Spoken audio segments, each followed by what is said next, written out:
చంద్రబాబు నాయుడు గారు ముఖ్యమంత్రి నాయుడు కదా, అవును. రాజశేఖర్ గారు ప్రతిపక్ష నాయకుడు రెడ్డి కదా. అవును, చంద్రబాబు నాయుడు అని చెప్పుకుంటే తప్పులేనప్పుడు, రాజశేఖర్ రెడ్డి అని చెప్పుకుంటే తప్పులేనప్పుడు, మందకృష్ణ మాదిగ అని చెప్పుకుంటే తప్పేంటి? నా జాతి అస్తిత్వాన్ని చాటాలి కదా. ఒక మాట చెప్పంటే మాదిగల అస్తిత్వం పాతాళాలకు తొక్కివేయబడ్డది. మాదిగల పేరుతో అస్తిత్వం పాతాలకు తొక్కివేయబడ్డది. కానీ భూమిని పెకిలించుకొని ఇవాళ మాదిగ అస్తిత్వం ప్రపంచం మొత్తం మాట్లాడే కాడికైతే వచ్చేసింది. ఆ క్రెడిట్ మొత్తం కూడా మందకృష్ణ మాదిగకి అని అంటే ఏమంటారు? నా జాతి అస్తిత్వం అది అంతే. ఎవరన్నా ముందుకు నడిపిస్తే ఆ ముందుకు నడిపించిన వాళ్ళకు కొంత విలువ గౌరవం ఉండవచ్చు, కానీ నా జాతి అస్తిత్వం కదా అది. నా జాతి అస్తిత్వం పాతాలకు తొక్కివేయబడ్డది కదా కొన్ని వందల సంవత్సరాలు.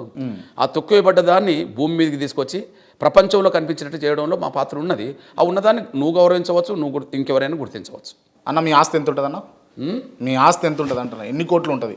ఎన్ని వందల కోట్లు ఉంటుంది? నేను ఉండేది ఇప్పటికీ హైదరాబాదులో రెంటిల్లు. ఇప్పటికీ ఒక 7-8 ఏళ్ళు మార్చాను. అంటే ఇంటికి చాలామంది రావడం వల్ల, చుట్టుపక్కల వాళ్ళకి ఇబ్బంది కావడం వల్ల ఇంటికి మార్చుకుంటూ వచ్చేసాను. ఇప్పుడున్నది రెంటిల్లు 30 ఏళ్ళుగా. రెండో విషయం, ఆ రెంటిల్లు తప్ప మీరు ఏదైనా నిరూపించుకోదలుచుకుంటే, ఎవరైనా ఆరోపణలు చేసే వాళ్ళకు నిరూపించదలుచుకుంటే వాళ్ళకు తీసి అది తీసుకొని నాకు ఏదైనా పర్మనెంట్ ఇల్లు కట్టిస్తే సరిపోతుంది. మిగతాది ఏదైనా ఉంటే తీసుకొని ఒక పర్మనెంట్ ఇల్లు, ఒక పర్మనెంట్ పిల్లలకు, నా కోసం కాకపోయినా, నేను ఎట్లా తిరుగుతూనే ఉన్నాను కానీ కదా, పిల్లలకి ఏదన్నా ఒక ఇల్లు చూపెడితే, 3 పిల్లలు కాబట్టి ఇల్లు ఇప్పటి వరకు, రేపు నేను ఇల్లు కడతా. అంబేద్కర్ ఇల్లు కట్టాడుగా, రేపు నేను కడతా. ఎట్లా కడతా? ఈ వర్గీకరణ అయిపోయేంత వరకు ఏ రాజకీయ పదవులు తీసుకోవద్దని ఒక ఆశయం. తీసుకుంటే ఉద్యోగం నీరు గారిపోతుందని. ఓకే, రెంటింట్లో ఉండే ఒక జాతికి గెలిపించామనుకో, ఆ తర్వాత నా జాతి ఉద్యోగస్తులు ఆలోచిస్తారుగా. ఈ సమాజం దగ్గరికి పోతే నేను ఇంతవరకు ఇట్లా రెంటింట్లో ఉన్నాను, కానీ పిల్లలకు ఒక ఇల్లు కావాలంటుండు, వాళ్ళకు ఇల్లు నిర్మించడానికి ప్రయత్నం చేస్తున్నాను అని చెప్పి నీలాంటి ఎంతోమంది స్టేబులర్స్ల దగ్గరికి వెళ్తే నాకు కొంత సాయం దొరుకుతుంది కదా, భవిష్యత్తులో కడతా. ఇప్పటి వరకు ఎవరు చూపెట్టలేరు, అదంతా ఉట్టి మాటలు. అంటే 2 రాష్ట్రాలు కాదు, యావత్ ఈ దక్షిణ భారతదేశాన్ని అంతా కూడా మీరు రాజకీయ నాయకుల్ని, ఎవరైనా ముఖ్యమంత్రులు కావచ్చు, మంత్రులు కావచ్చు, గడగడలాడించే శక్తి ఉన్నటువంటి మందకృష్ణ ఇవి నువ్వు ఇల్లు కట్టుకోలేకపోయిండు. విషయం ఏంటంటే, ఒక జాతి యుద్ధం జరుగుతున్న సమయంలో, జాతిని గెలిపించడం కోసం జరగాల్సిన ప్రయత్నంలో ఎవరి దగ్గర ప్రలోభాలకు గురి కావాల్సిన అవసరం, ఎవరి దగ్గర రాజీ పడాల్సిన అవసరం మనకు ఉండదు కదా. మనం చంద్రబాబు నాయుడుతో కలిసి పనిచేశాం, కానీ చంద్రబాబు నాయుడుని విభేదించాం కొన్ని సందర్భాల్లో. వర్గీకరణ చేస్తామంటే కలిసి పనిచేశాం, కొద్ది జాప్యం చేస్తే ఎదుర్కొన్నాం. స్వర్గీయ రాజశేఖర్ గారితో వర్గీకరణ విషయంలో చేస్తా అన్నప్పుడు నేను కలిసి పనిచేశాను. ఓకే, ఆయన జాప్యం చేసిన కొత్తలో ఆయనను ఎదుర్కోవాల్సి వచ్చింది, కేసులు పడ్డాయి, చంద్రబాబుతో జైలు పాలైనాం.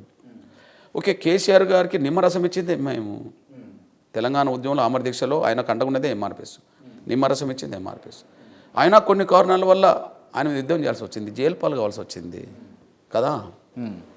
ఏంటంటే ఎవరో ప్రలోభ పెడితే వాళ్ళ అవసరం కోసం, వ్యక్తిగతంగా మనం ప్రయోజనాల కోసం రాజీ పడితే వాళ్ళని నిలదీసే స్వేచ్ఛ కోల్పోమా, హక్కు కోల్పోమా? మరి వ్యక్తిగా అవకాశాలు పొందడం కోసం నేను హక్కును, స్వేచ్ఛను కోల్పోతే నష్టం ఎవరికి? జాతికి కాదా, సమాజానికి కాదా? అందువల్ల జాతికి, సమాజానికి ఎలాంటి నష్టం రావద్దని చెప్పే అవకాశాలకైనా దూరం ఉన్నాం, ప్రలోభాలను పెట్టడానికి ప్రయత్నం చేసినా కూడా తిరస్కరించాం. పైకి ఇన్ని మాటలు చెప్పేటటువంటి మందకృష్ణ గారు బాగానే కూడబెట్టిండని చాలామంది వర్గాలలో చెప్పినటువంటి అంశాలు ఇదంతా. చెట్టు కాసినప్పుడే అందరు రాళ్ళేస్తారు, ఎండిపోయిన చెట్టుకి ఎవరెత్తారు? ఈ ఉద్యమానికి, ఎంఆర్పిఎస్కు, నాయకత్వానికి సొసైటీలో విలువ గౌరవం ఉన్నది. ఆ విలువ గౌరవం అందరూ గుర్తించేటట్టుగానే ఉంటారా? ఈర్ష్య పెట్టుకునేటోళ్ళు ఉండరా? ద్వేషం పెంచుకునేటోళ్ళు ఉండరా? కదా. ఆ ఈర్ష్య ద్వేషం పెంచుకునేటోళ్ళు, స్వార్థ బుద్ధితో ఉన్నోళ్ళు ఏమని ప్రచారం చేస్తారు? ఈర్ష్య ఉన్నోళ్ళు ఏం ప్రచారం చేస్తారు? ద్వేషం ఉన్నోళ్ళు ఏం ప్రచారం చేస్తారు? స్వార్థపరులు ఏం ప్రచారం చేస్తారు? మీ మీద ప్రచారం చేసేటోళ్ళంతా కూడా స్వార్థపరులు, ద్వేషపరులు, ఈర్ష్యపరులు, ద్వేషపరులు, స్వార్థపరులు. లేకపోతే ఇంకెవరు చెప్పరాదు? అంతే. ఇంకెవరు చెప్పు? నువ్వు చెప్పు. ఓకే, అంతే, సమస్య లేదు. అట్లనే ఉంటారు అంతే. నేను ఒక మాట చెప్పాను, ఈ ప్రపంచంలో ఒక స్థాయి నాయకత్వాన్ని లేదా ప్రపంచాన్ని ప్రభావితం చేసే దేవుళ్ళు దేవతలు అనబడుతున్న స్థాయికి ఎదిగిన వాళ్ళను, అంబేద్కర్తో సహా, గాంధీతో సహా, నీతో సహా, నాతో సహా 100% ఆనాడున్న సమయంలో ఈనాడున్న సమయంలో 100% ఒక వ్యక్తి మీద, ఒక నాయకుడి మీద ఆమోదం ఎవరికైనా చెప్పగలుగుతావా? 100% అంటున్నా నేను. లేదు. మరి నా మీద ఎట్లుంటుంది?